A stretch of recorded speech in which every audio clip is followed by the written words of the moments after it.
To watch the full story, download the app now.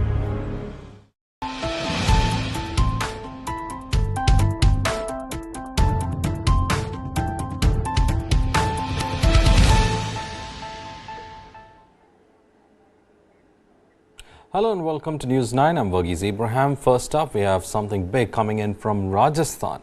A massive protest was held outside a police station in Rajasthan's Dausa district after a 4-year-old girl was allegedly sexually assaulted by a sub-inspector.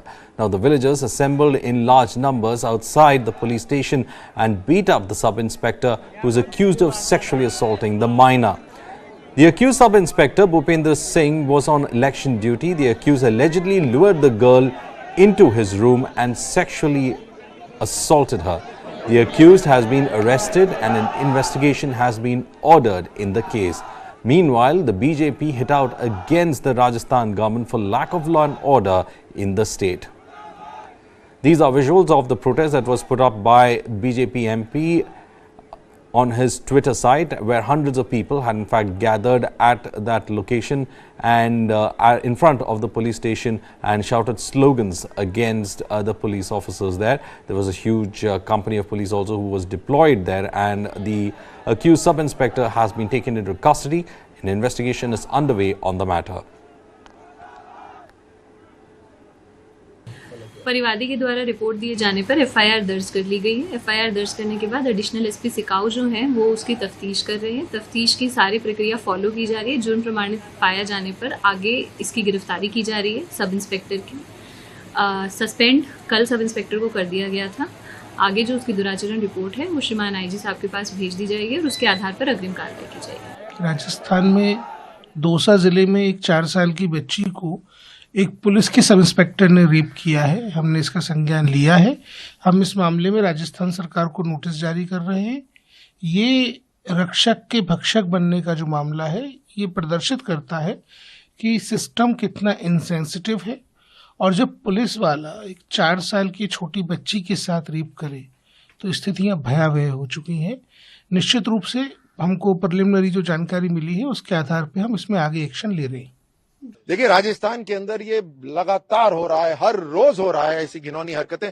35,000 महिलाओं के साथ दुष्कर्म हुआ है राजस्थान के अंदर, और ये माहौल जो बनाया गया है जिसके अंदर राजस्थान में कांग्रेस सरकार के विधायकों के पीए इन्वॉल्व होते हैं, विधायकों के या मंत्रियों के परिवार वाले इन्वॉल्व होते हैं, तो नीचे जो लोग हैं वो क्या देखेंगे? ये जो कानून जो रक्षक हैं वो अपने ऊपर देखते हैं, साहब ये सब कर रहे हैं तो हम क्यों नहीं करें? ये माहौल बिगाड़ने की बात है। आज जो कानून तोड़ना चाहता है वो ताकतवर बनता जा रहा है, और आप और हम साधारण नागरिक कानून से भी डरते हैं कि हम तोड़े ना, भाई कानून एक्शन ले लेगा। हम अपराधियों से भी डरते हैं कि वो हमारे ऊपर एक्शन नहीं ले ले। तो ये पूरी की पूरी जिम्मेदारी आती है मुख्यमंत्री और गृह मंत्री, और दोनों कौन है? Ashok Gehlot. Friends, today this shocking case that has come to the fore from Dausa, where a 4-year-old, innocent 4-year-old girl has been brutally raped by a sub-inspector in the Rajasthan police.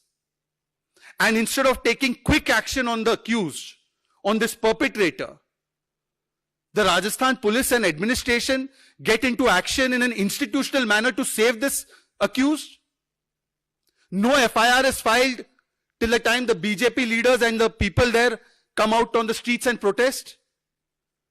Just a cosmetic statement is given that we will take action against this said individual. I will expel him, but no suspension is done immediately.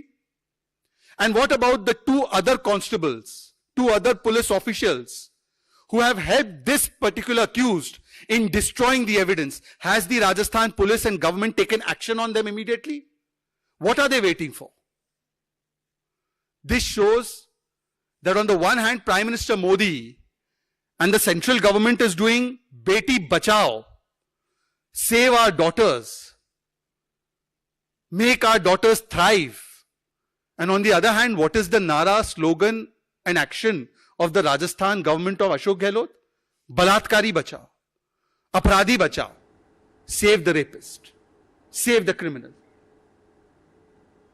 Well, 6 months after losing the May Assembly elections in Karnataka, the BJP, in an effort to placate Lingayat anger, appointed former Karnataka Chief Minister Viajyendra son, Viajyendra, as the president of the Karnataka state unit.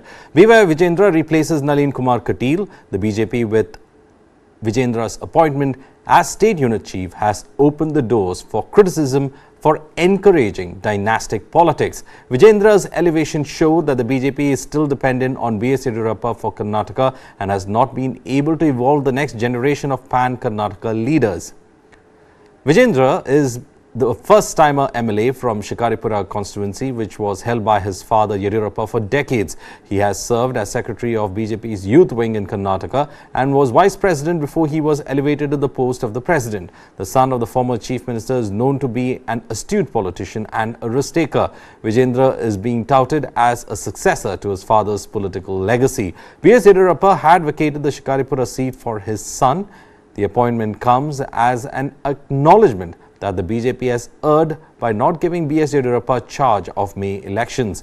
The May elections, spearheaded by BJP National Organizing Secretary B.L. Santosh, tried to change the time-tested BJP calculations in Kittur Karnataka and Kalyana Karnataka regions, which resulted in Lingayat backlash. Viajyendra's appointment will likely placate the Lingayat communities in these regions. The BJP does not want to see a similar backlash during the 2024 Lok Sabha elections and wants its state leadership to ensure that the party wins in at least 20 of the 28 parliamentary seats in the state. Of course, at one side, of course, it's a big challenge for me as well to take all the seniors into confidence. At the same time, a lot of expectations from our party Karyakartas also.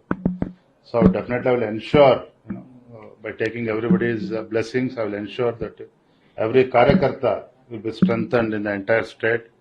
Our only aim is to win maximum number of booths. जैसा हमारा national president Nadda ji बोलते थे, मेरा booth सबसे मजबूत. So we want to ensure we should win the majority of booths in the next Lok Sabha elections. To strengthen to win highest number of MPs from the state of Karnataka. Sir, any particular region or area that you are concentrating on where this time you felt that in the assembly election the BJP took a severe hit as well, and your long-term as well as short-term goals too, objectives? See, we are aware of our strengths as well as our weaknesses also. So our aim is to cover entire state, not just one particular region, starting from Mumbai, Karnataka, Kalyan, Karnataka, Kittur, Karnataka, and Old Mysore region more importantly, and for coastal Karnataka and central Karnataka. So we want to ensure, party has been strengthened in each and every corner of the state. Sir, how do you see the narrative that this is a dynastic politics? Sir, Congress is saying this is a dynastic politics. People of Karnataka will give the reply for this Congress square in the next Lok Sabha elections. Prime Minister Modi has been nominated for this year's Grammy Awards under the Best Global Music Performance category. The song Abundance in Millets features Indian-American Grammy-winning singer Falguni Shah and her husband Gaurav Shah, which was released in June this year. Prime Minister Modi wrote the song to celebrate the International Year of the Millet. The song highlights the health benefits and the government's efforts to promote the nutritious cereal. The Grammy Awards will be held in the US on 4th February 2024.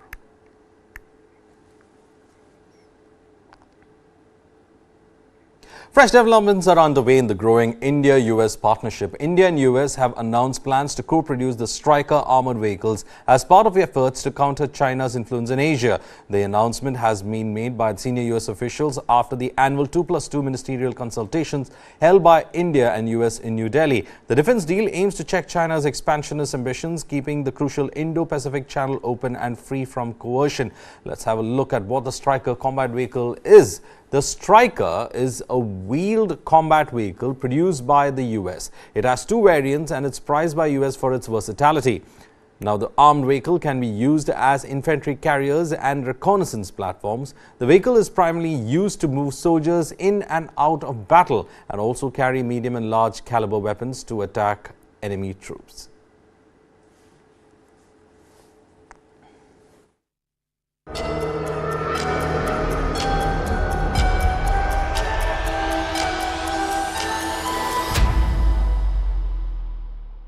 The following content may contain visuals that are disturbing, graphic, or sensitive in nature. Viewer discretion is advised. This material is intended for mature audiences and may not be suitable for all viewers. Please exercise caution while watching, and if you find such content distressing, we recommend discontinuing viewing. This disclaimer is provided to ensure awareness and to prioritize viewer well-being.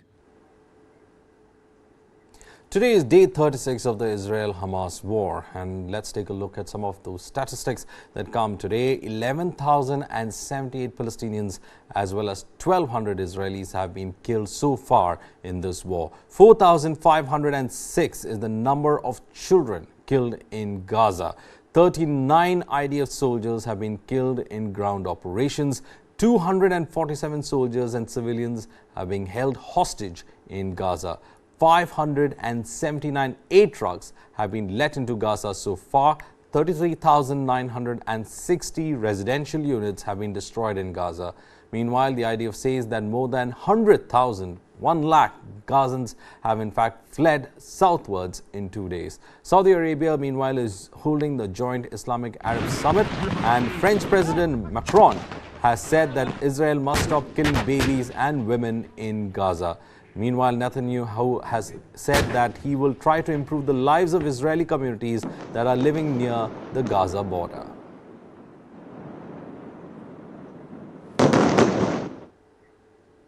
A child is killed on an average every 10 minutes in the Gaza Strip. World Health Organization Director General Tedros told the United Nations Security Council on Friday. He said that half of Gaza's 36 hospitals and 2/3 of the primary healthcare centers are not functioning, and those that are operating were way beyond their capacities, describing the healthcare system in that particular besieged territory of Palestine as being on its knees.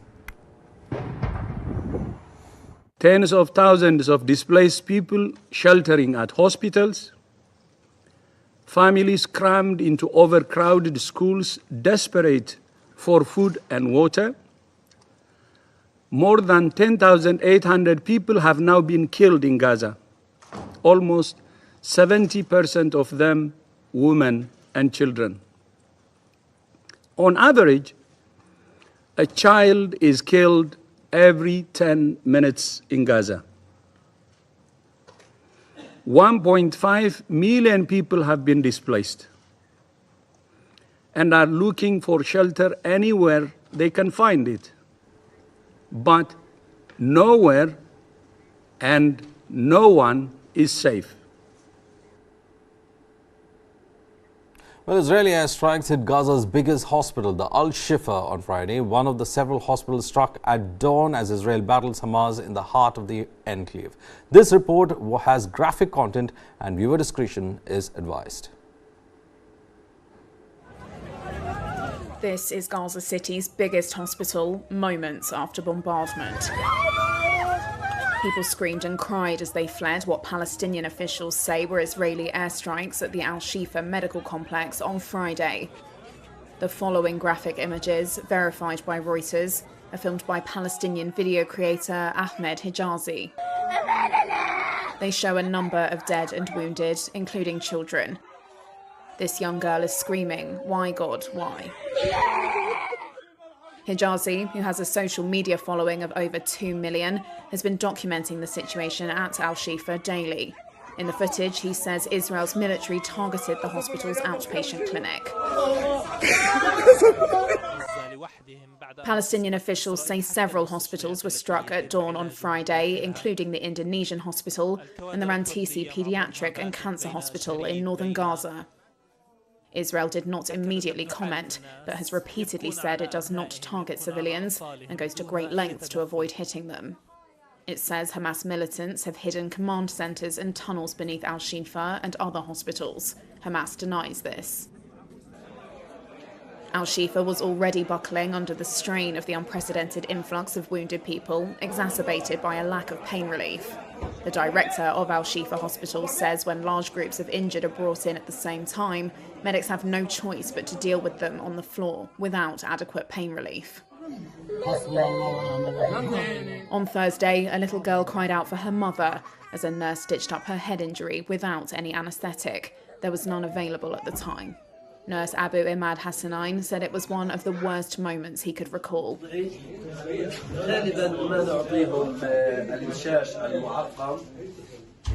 Sometimes we give some of them sterile gauze to bite on and reduce their pain. We know that the pain they feel is more than someone would imagine, beyond what someone their age would stand. Israel has faced growing international calls for restraints as the Palestinian death toll increases, but it says Hamas will take advantage of any significant pause in its military campaign. Palestinian officials said that as of Thursday, over 10,800 Gaza residents have been killed in air and artillery strikes. About 40% of them are reported to be children. Israel says 1,400 people were killed, mostly civilians, and about 240 were taken hostage by Hamas in the October 7th raid that triggered its assault. Gaza's health ministry has said around half of Gaza's 35 hospitals are out of service, either due to damage from shelling or a lack of fuel. Saudi Arabia is all set to host the two emergency summits on Saturday to discuss the ongoing Israel-Hamas war. Foreign ministers of the Arab nations have gathered in Riyadh for the Arab League summit to discuss Gaza. The other will be a summit of countries which form the Organization of Islamic Cooperation, or the OIC. Iranian President Ibrahim Raisi will be making his first visit to Saudi Arabia to participate in the OIC summit. Saudi Arabia's investment minister Khalid Al-Falih said that the objective of hosting these two summits together was to work towards a peaceful resolution in the conflict in Gaza. The summit is expected to focus on the heads of states of the Islamic and Arab countries meeting behind closed doors in a show of unity and stress upon the urgency to stop the Israeli aggression in Gaza and bring about a ceasefire. Talking about the possibility of normalization of ties between Saudi Arabia and Israel, Falih said that even though normalization was on the table, it received a major setback due to the events of last month.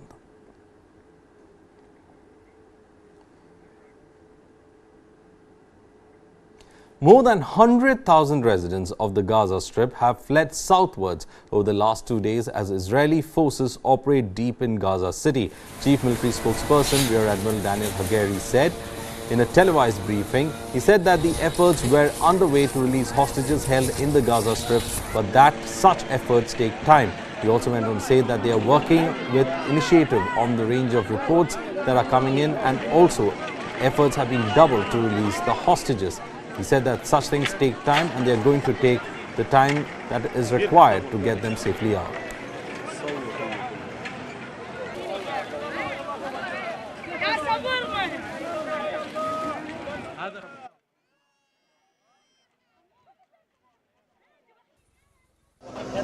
Smoke rises behind Gaza's Al-Shifa hospital. In the courtyard and corridors are thousands of displaced people. At the gates, body bags. Israeli forces fought Hamas militants among ruined buildings in the north of the Gaza Strip on Thursday, inching their way closer to Al-Shifa and another main hospital in Gaza City. In the emergency room, this man says he and others tried to head south, but when they reached the road, a tank fired at them.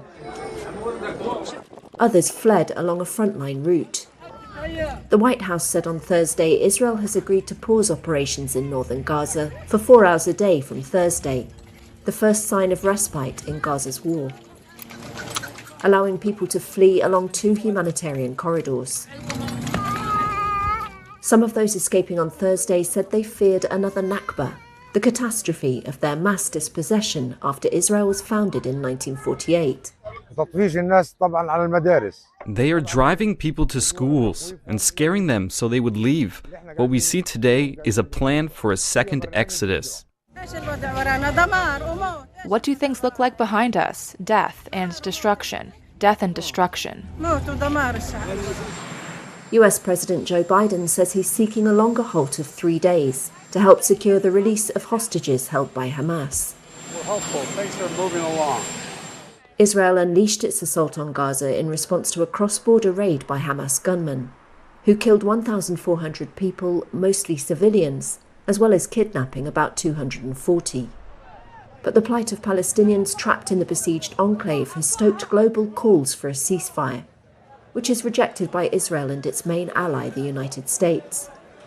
Palestinian officials said more than 10,800 Gaza residents had been killed as of Thursday, about 40% of them children. At a humanitarian conference in Paris on Thursday, officials from about 80 countries and organisations were trying to coordinate a response. Jan Egeland heads the Norwegian Refugee Council. We cannot wait a minute more for a humanitarian ceasefire across Gaza for all of the civilian population there. And we cannot wait a minute more for a lifting of the siege, which is collective punishment of 1 million children. Israel's Prime Minister Benjamin Netanyahu vowed to improve the lives of Israeli communities living near the border with Gaza Strip. He made the comments during a meeting with the local leaders from the communities during a meeting at the Gazan border areas. Now, according to Israeli media, the council in charge of planning the building approved last week the plan to construct community roughly 7 kilometers from the border. There's a very great determination of them and the government to return, even better than what was before. Restore, build, grow. First of all, to restore security, to make sure that there is no Hamas and that Hamas does not return, but also to make sure that there will be a better life for them in the future. Until 10 days ago, Tom Hand believed that his daughter had been killed in attacks by Hamas gunmen on October 7th based on unofficial information he had received. On October 31st, the Israeli army confirmed that his daughter had not been identified as one of the people killed in Beeri, and they believed she was alive and in Gaza. Mourning here has been turned into hope and relief into anxiety. Unofficial reports came in that she was found dead in the kibbutz. Like I say, it was unofficial. I was relieved. I was relieved that she was dead and it was all over. It would have been pretty quick.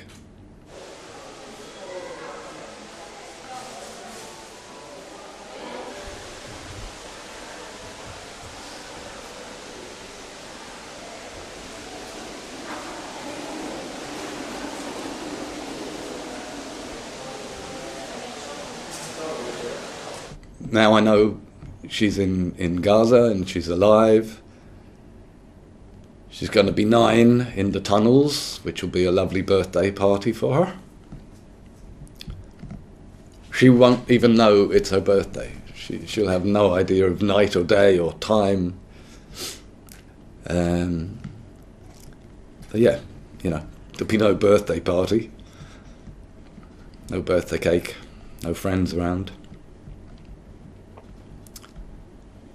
But, you know, now we hope, now we pray, because we know she's alive.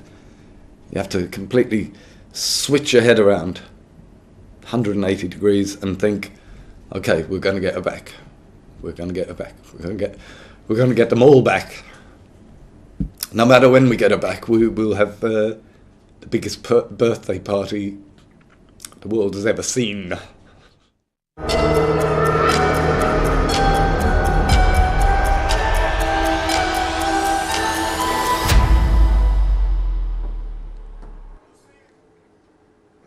Well, the US Food and Drug Administration has approved the world's first vaccine for chikungunya. The vaccine, named IXCHIQ, has been approved for individuals who are 18 years of age and above who are at an increased risk of exposure to chikungunya virus. IXCHIQ is a single-dose vaccine which is to be injected directly into the muscle. The vaccine contains a live and weakened version of chikungunya virus, and it may cause symptoms similar to those experienced by people suffering from chikungunya. The safety of IXCHIQ vaccine was evaluated in 2 clinical studies conducted in North America with about 3,500 people participating in it. The most commonly reported side effects amongst those tested were headache, fatigue, muscle pain, joint pain, fever and nausea.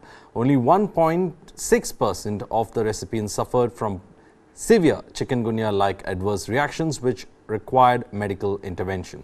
Only 2 recipients with severe chikungunya-like adverse reactions have been hospitalized. With all these results emerging in the study, the vaccine comes with a prescription information warning that the vaccine may cause prolonged chikungunya-like adverse reactions.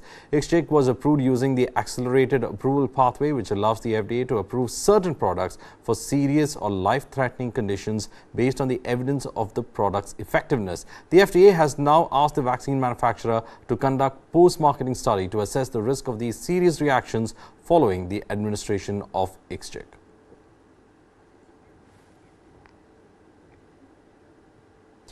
US President Joe Biden and Chinese President Xi Jinping are planning to meet in California on November 15th. That is the upcoming Wednesday. The meeting will be taking place on the sidelines of Asia-Pacific Economic Cooperation Summit, which will be attended by both the leaders in San Francisco. A lot is expected, and the agenda is said to be that of reducing the fiercely competitive side of both the nations, which resulted in strategic fighting as well. According to President Biden's advisors, the larger context of the meeting is to stabilize relations between the two countries. Now, the two senior advisors in the Biden administration of President Biden would also be looking to bring up issues including Taiwan, election interference, the war in Ukraine, and also the war between Israel and Hamas. Talking about Taiwan, the self-ruled island is set to hold elections next year. And as per US officials, Biden would seek to present US's concern in regarding to that particular island with utmost clarity. The US seeks that Beijing would not interfere in the democratic process in Taiwan.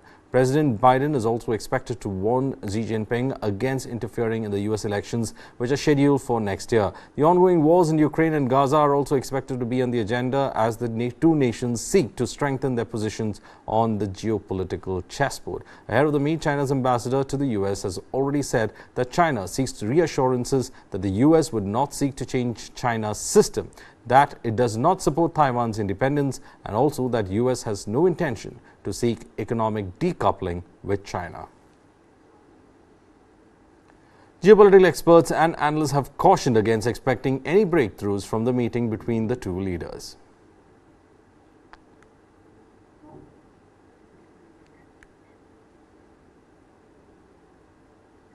President Joe Biden's meeting with President Xi Jinping face-to-face for the first time in a year is set to be already raising the curiosity of foreign journalists and at the same time the strategic community. Let's listen in.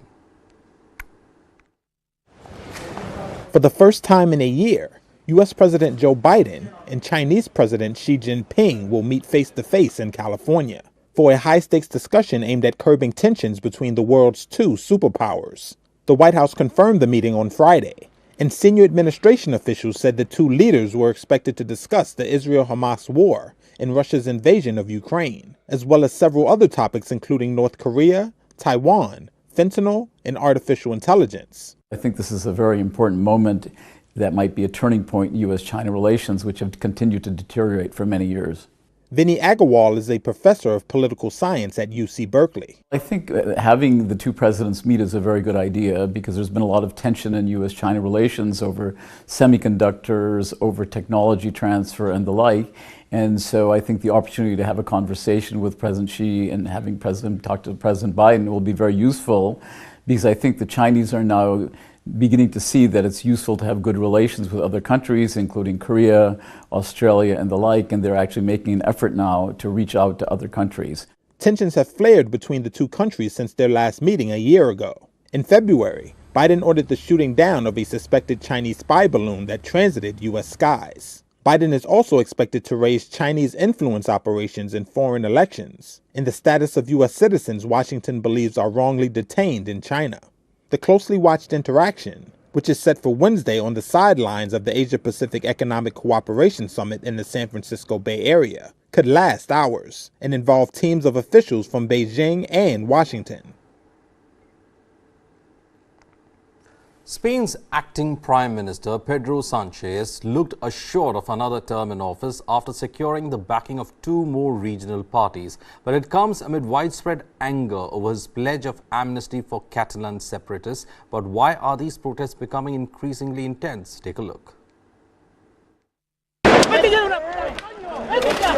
Increasingly violent protests, led by right-wing demonstrators, have rocked Madrid in recent days over a widely unpopular deal between Spain's acting prime minister and Catalan separatists. The controversial deal will grant amnesty to separatist activists who attempted an illegal breakaway in 2017. In exchange, Prime Minister Pedro Sanchez will get their support, paving the way for him to remain in power. But opposition leaders described it as giving into blackmail by independence leaders and a sign the country was veering back to a dictatorship. The Separatist Party's founder, Carles Puigdemont, who has been living in exile in Belgium and faces charges as a leader of Catalonia during the drive to secede, hailed the agreement as a change of narrative. After Sanchez's Socialist Party failed to clinch a majority in a July election, it was clear they would have to do a deal with smaller parties, including the hardline Catalan separatists, to gain the seats needed to form a government.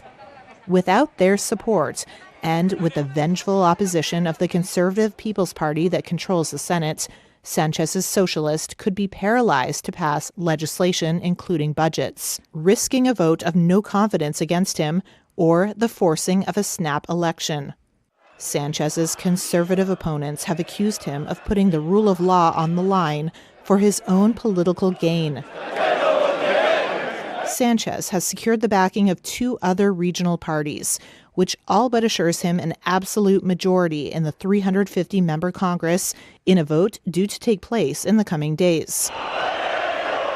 Meanwhile, Spaniards have been called to show their outrage in town square demonstrations across the country on Sunday. One of the more divisive aspects of the amnesty deal protesters are upset with is that it would allow separatist leaders like Puigdemont to run for office again. China's largest lender, ICBC, got hit by ransomware in the U.S. The attack disrupted U.S. Treasury market trade. ICBC Financial Services, the U.S. unit, is investigating and making progress in recovery. China's government assures normal business at ICBC worldwide, emphasizing emergency response efforts and risk minimization. Have a look at this report. China's biggest lender was hit by a ransomware attack. The US arm of the Industrial and Commercial Bank of China, or ICBC, became the latest victim of hackers demanding a ransom.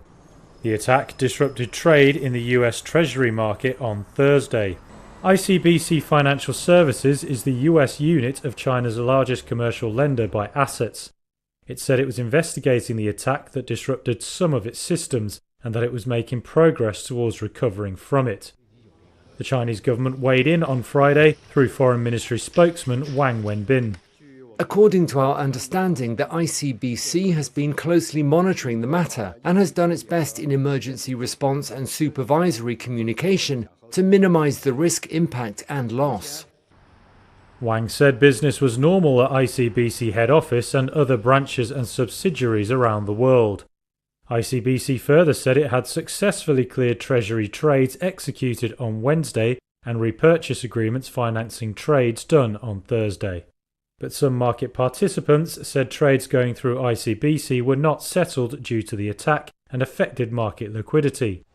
Ransomware attacks often involve hackers locking a victim organisation's systems, and they demand ransom for unlocking it, while often stealing sensitive data for extortion. Several ransomware experts said a cybercrime gang named Lockbit was believed to be behind the hack. Lockbit did not respond to a request for comment. US authorities have struggled to stop a number of cybercrimes, mainly ransomware attacks, which hit hundreds of companies in nearly every industry each year.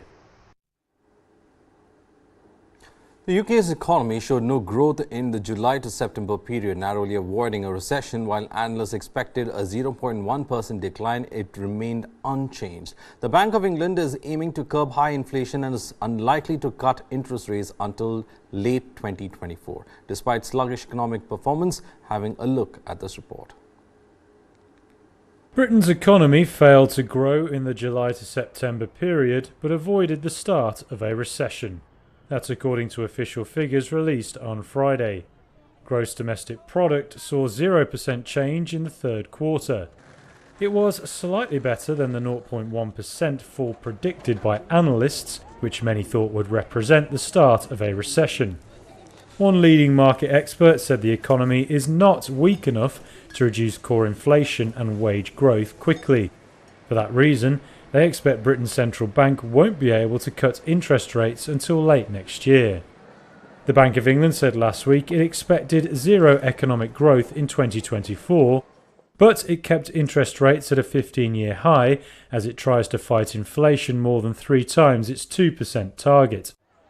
In the 3 months to September, output in Britain's huge services sector fell by 0.1% according to official figures. It also showed industrial production was broadly flat and construction slightly grew.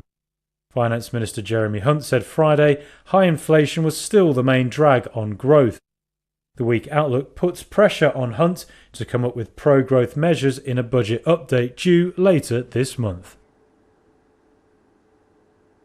With winter setting in, the International Rescue Committee in Afghanistan on Friday expressed deep concern about the survival of tens of thousands of Afghan refugees arriving from Pakistan. We're expecting people to continue arriving from Pakistan for around the next 6 months. And the crisis conditions that those people will face will remain for the long term. As you mentioned, we're facing winter and conditions are going to deteriorate rapidly. Temperatures are going to drop significantly. And also in December, this marks the start of the rainy season. And so people are going to be bearing extremely difficult conditions. Like I said, they'll be sleeping in tents under open sky. The humanitarian needs at the Torkham Crossing are immense. We've seen up to 200,000 people arriving since the start of October, and many people are arriving from Pakistan with nothing but the clothes on their back. Many people have not lived here in Afghanistan for decades, and so are arriving with no support network. They have no money. I think it's important also to point out that, like I said, Afghanistan is still experiencing economic crisis. And the country cannot afford to absorb the thousands of families arriving. And it's likely that this is going to stretch the economy even further. So the situation for Afghanistan as a whole is also likely to deteriorate.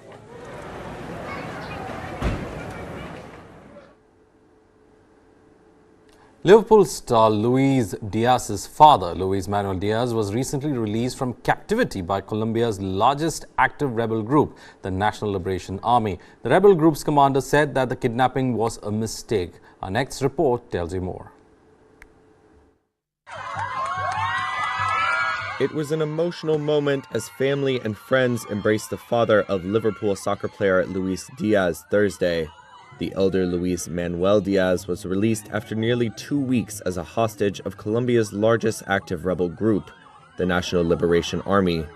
He was snatched in late October in Barrancas, in the northern province of La Guajira, taken alongside his wife, who was freed within hours of being abducted. Guerrilla groups in Colombia have historically used kidnapping as a fundraising and pressure tactic. A week ago, the guerrilla group said it would free Diaz, and its top commander said the kidnapping was a mistake.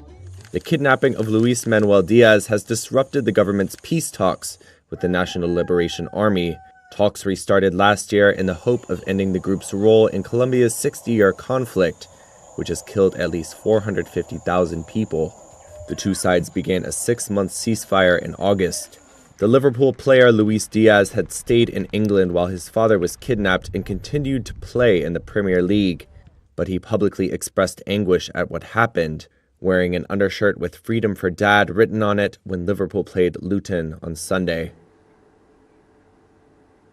Well, SpaceX is facing accusations of neglecting worker safety standards. Over 600 injury incidents have been reported since 2014. Reports reveal chaotic workplaces, high injury rates, and alleged indifference by CEO Elon Musk, challenging the company's safety assurances amid its ambitious space missions. Have a look at this report.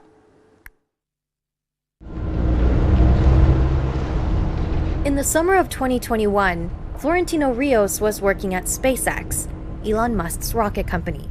Working about 25 feet off the ground, he signaled to the crane operator to stop moving, but his hand signal was missed. The operator tried to move a beam after it was fixed in place, causing a chain to snap, and strike Rios in the face. I couldn't see anything anymore. So I yelled to my friend, "I lost my eye, I lost my eye." And he didn't answer because he was also hit. Rios went to the hospital that night. Days later, doctors told him he had lost vision in the eye. He was now legally blind and could no longer drive or work construction. SpaceX, he says, should have equipped the team with walkie-talkies and better lighting at the site. What I saw while doing this work at SpaceX is that it wasn't safe enough. It wasn't. Rios isn't the only seriously injured SpaceX worker. A Reuters investigation found the company has disregarded worker safety regulations and standard practices for years. Through government records and interviews, Reuters documented more than 600 injuries since 2014. Many were serious or disabling. They included lacerations, broken bones, crushed hands, and head injuries. 8 accidents led to amputations. 1 employee died in 2014. Lonnie LeBlanc died from a head injury after being blown off a trailer by a gust of wind at the SpaceX facility in McGregor, Texas. SpaceX did not respond to detailed questions from Reuters for this report. The company has defended its safety practices in responses to government inspections. It says it provides workers extensive safety training. Reuters spoke to 36 people with knowledge of SpaceX safety practices, including current or former employees. They say its high injury rates reflect a chaotic workplace. Undertrained and overtired staff routinely skipped basic safety procedures as they raced to meet Musk's aggressive deadlines for space missions. Any predictions on when Starship might land on Mars without crew, maybe a crewed flight? Any prediction there? I think 3 or 4 years. 4 years. SpaceX takes the stance that workers are responsible for protecting themselves. That's according to more than a dozen current and former employees, including a former senior executive. Musk himself could appear cavalier about safety on visits to company sites. 4 employees said the CEO, on his visits to a California rocket factory, sometimes played with a novelty flamethrower that shoots a thick flame 5 or 10 feet long. He also discouraged workers from wearing safety yellow because he hates bright colors. Since Musk co-founded the rocket company in 2002, SpaceX has achieved major breakthroughs, including becoming the first private company to send humans into orbit. It now employs about 13,000 people. The more than 600 SpaceX injuries that Reuters documented represent only a portion of the total case count. The U.S. Occupational Safety and Health Administration, known as OSHA, started requiring companies to report their total number of injuries annually in 2016. 6 major SpaceX facilities across the U.S. failed to submit reports for many of those years. Reuters reviewed OSHA violation records on SpaceX and found no agency sanctions for its data reporting failures. For violations it found following accidents, the agency levied only small fines. In one case, SpaceX paid a $7,000 OSHA fine for violations resulting in a worker's death. OSHA said it has recently heightened scrutiny on all companies, but the agency did not comment on its enforcement decisions regarding SpaceX. Jordan Barab is a former Deputy Assistant Secretary of OSHA. Pushing workers to do dangerous work, regardless of their knowledge that the work is dangerous, essentially shows that this company is putting its profits ahead of worker safety and putting its profits ahead of worker health and workers' lives. After losing his eyesight, Rios sued SpaceX. He alleged the company's negligence caused the injury by failing to implement or follow worker safety procedures. The company, in court records, argued that Rios' own negligence was to blame. It's a very sad thing because, unfortunately, well, I'm the one who supports my children, and it has totally changed everything for me. It's too much. I feel incomplete because I used to be someone who didn't like sitting around. No me gustaba nada estar sentado. I worked day and night to give my children what they needed. Para darles a mis hijos lo que ellos necesitaban. And now I can't. Now I feel very sad because wherever I want to go, I need help. Todo por donde quiero ir, necesito ayuda.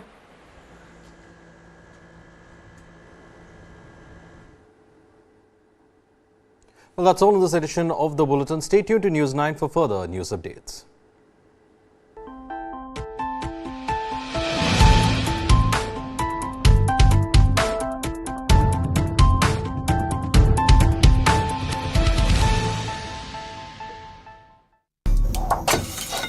China won't let us rest easy on our borders, but they will keep flooding our markets. What does Xi Jinping really want? I think he wants the Indian market, no doubt about it. It's really a matter of showing their dominance. India's great Chinese conundrum. Nobody can contain it. Not the United States, not China, not anybody else. Frenemies. This and more. Streaming on the world's first news OTT, News 9 Plus. Download now.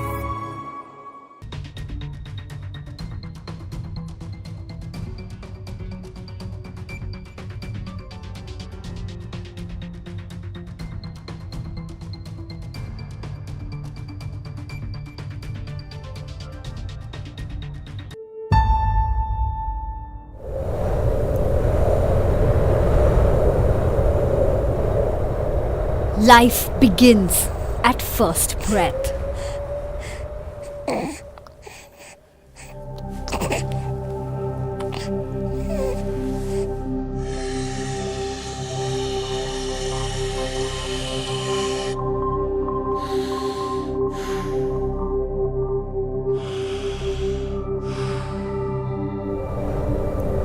We take a breath every 5 to 6 seconds.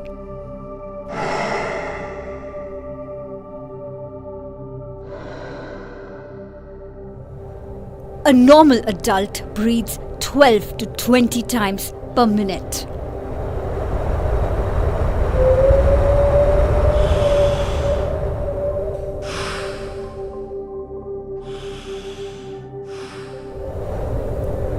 That's approximately 23,000 breaths in a day.